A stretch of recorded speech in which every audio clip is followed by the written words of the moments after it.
جنگ و کشتار مردم در غزه از 4 ماه عبور کرده و پیش چشم جهانیان آمار شهدا از 27500 نفر گذشته. 70,000 زخمی و 2 میلیون آواره و تخریب همه زیرساخت‌های غزه را هم باید به آن اضافه کرد.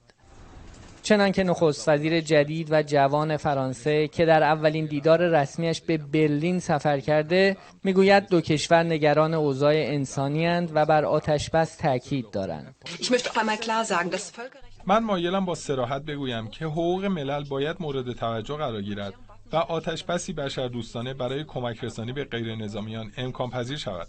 ابتکاری که ما در نظر داریم بر 3 محور امنیت، رویه بشردوستانه و راه حل سیاسی استوار است و وزیر خارجه فرانسه به منطقه رفته تا پیشنهادهای ما را مطرح کند. اعتراض آلمان اما محتاطانه تر و با همان چاشنی حمایت بیچون و چرا از رژیم صهیونیستی همراه است.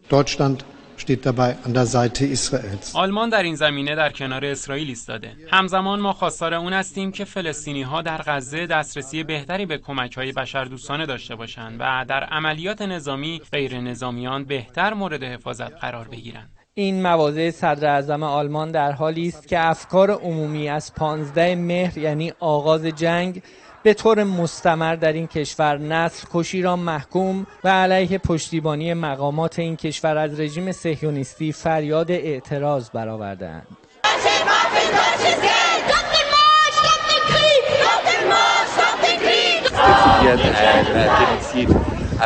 اتفاقی که داره میفته یک نسل کشیه از سوی نیروهای مسلح اسرائیل. در این بین آلمان تحویل سلاح رو 303 میلیون یورو افزایش داده، یعنی 10 برابر بیشتر، و این نسل کشی در واقع کاریه که حامیان تسلیحاتی دارن دنبال میکنن.